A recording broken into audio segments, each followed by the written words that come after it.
The University of Limerick Practicum Team 2011 present Athrú the Amazing.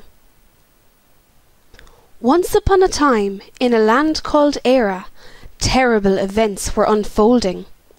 Recession, the wickedest witch to ever roam the green fields of Éire, had cast a disastrous spell upon the land. All the money held in the banks began to disappear before the bankers' eyes, and the beautiful new castles and cottages simply crumbled to dust. The people of Éire became glum, and there was no longer any crack to be had from north to south or from east to west. The High King of Éire, Athrú, became extremely worried about his people, and began racking his brains trying to form a plan to save the country from wrack and ruin. King Athrú and his guru mentors soon realized that not all hope was lost. Because of all the doom and gloom recession had brought to the land, King Athrú had almost forgotten about the strong spirit of his people and the beautiful towns dotted around the country. It suddenly occurred to him that he had once visited the friendliest town in Ireland, Ennis. There and then Athrú declared that there would be no better place to bring back to its former glory than here. He planned to make Ennis a centre for communities, markets, and to attract visitors from far-away lands. King Athrú and his guru mentors travelled the long road from his castle in Dublinia to consult with the Wise Folks' Council of Ennis. King Athrú was welcomed into the Wise Folks' Council secret underground fortress, which lay at the centre of Ennis. The council, King Athrú, and his guru mentors began entering into lengthy discussions. Eventually, they decided they could not enter into this task on their own, and realised that they needed to enlist the help of the School of Wizards from nearby Limerick, and the active townsfolk clan of Clare. Later that evening, as the group were resting, they were suddenly awoken by an ear-splitting explosion.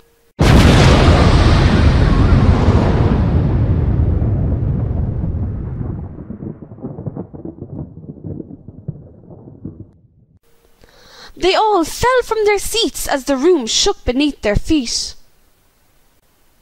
As the dust cleared, it was only then that they noticed the big black figure sitting at the top of the table. Recession began to cackle uncontrollably.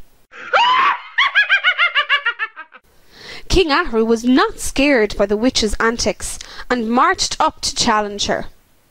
He demanded to know why she continued to make the lives of the people of Éire a misery. King Athrú challenged Recession to a duel to the death to decide the fate of the land. But before he could even draw his sword, Recession began to summon her magic wand and cast an enchantment over Athrú. Everyone else in the room was stunned. It was as if their bodies had become frozen like ice. All of a sudden, wind and leaves started to whirl around the room. The air became a sickly green colour and grew darker and darker until Athrú was swiftly whisked away by Recession to a land he did not recognise.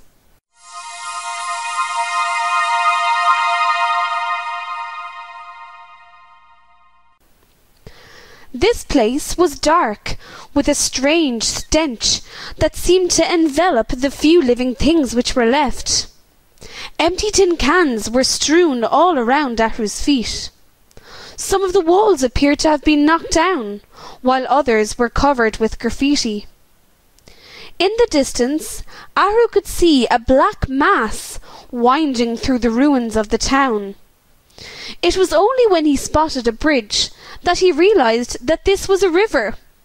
He wondered why Recession had brought him to this awful place. Athrú became frightened by the gangs of seemingly menacing thugs who patrolled the street corners. Eventually, he decided to approach one of the homeless men living under the bridge to ask for directions. It seemed as if the people under the bridge were just as scared as he was. He spoke with a familiar accent, which confused Athrú. When he told him that he was in Ennis, he was in a state of shock. He couldn't imagine how the town had gotten into such a terrible state. The man told Athrú that people had simply neglected the town after the wicked witch Recession had taken over. People had simply lost hope, and with it pride in their town. In the blink of an eye, Recession reappeared on the bridge. She cackled with delight at the state of Ennis 2020, and the success of her wicked plan. Anger and fury raged within Athrú. He could feel a familiar tingling in his fingertips, as a white light began to glow around him. He felt the ground lifting beneath his feet, as this version of Ennis began to fade before his eyes.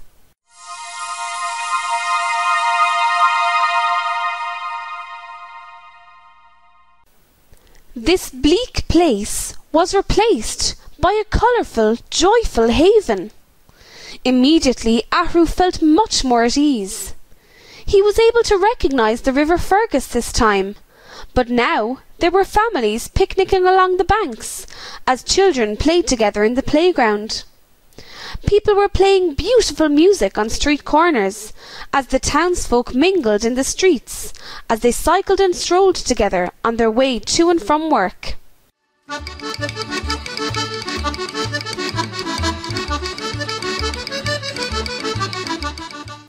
Flowers and trees swayed in the breeze.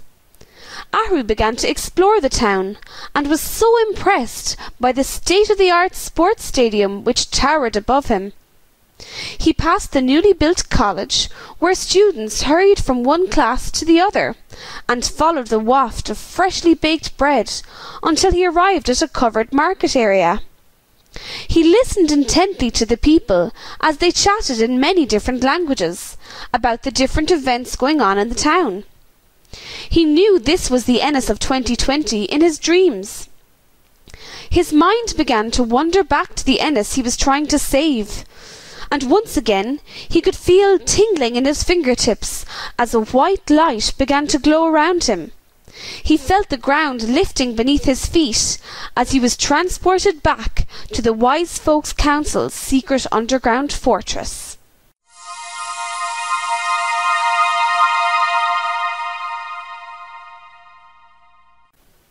Everyone had been so worried about King Athrú, and when he began to tell of his journey and the two vastly different versions of Ennis 2020 that he had seen, they all knew that something had to be done immediately to stop Recession having her way and destroying Ennis forever.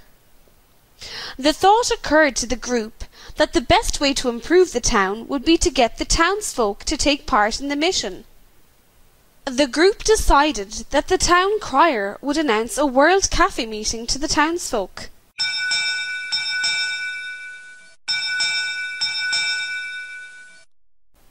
People came in their droves to share their desires and needs for the town, as community spirit and drive to improve the town went through the roof. At the World Cafe, groups sat around tables and answered one question about Ennis at a time. After each question, the enchanted tablecloths they wrote upon disappeared, and the chairs carried people to new groups for each question. Their community spirit left the room and dashed through the town, consuming all of the people. They could feel their hearts becoming lighter as they felt Recession's presence begin to vanish. The Wise Folks Council, the Limerick School of Wizards, and the active townsfolk clan came out on the streets to the marketplaces and spoke to the people about what they wanted for Ennis 2020. Athrú knew it was all well and good talking to the adults, but he could not forget the children of Ennis, as they were the town's future. He decided to visit the schools and youth groups. The children painted pictures of their ideal Ennis. They wished for a safer Ennis, where they were free to play music, sport, and lots more. Eventually, they retreated back to the Wise Folks Council's secret underground fortress.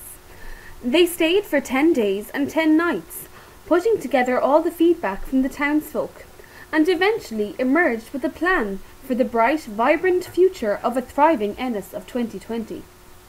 They went back to the people and told them of their plan, and then people set about making changes to bring them to Athrú's dream of Ennis 2020, the friendliest town in Ireland. Athrú kept his promise to the people. The people had spoken, and now he had to report back to them about how their views and ideas would be transformed into reality for Ennis 2020. The wizards created a comic for the school children, a presentation on the World Wide Web, an online newsletter, and a website for the adults. Athrú promised to keep the townsfolk informed of the progress. The Wise Folks Council met once again.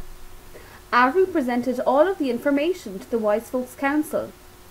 The council then decided to proceed to stage 2 of the Ennis Hub plan. They decided that they needed more detailed information from the people. Time was of the essence. They wanted to know how exactly they could enhance Ennis as a place in which to live, work, visit, and invest in. They decided to work quickly in small groups and put their plans into action. Each group would concentrate on one idea, such as sport, for example. However, their work was only just beginning. This was not the last to be heard from Athrú and the people of Ennis. To be continued.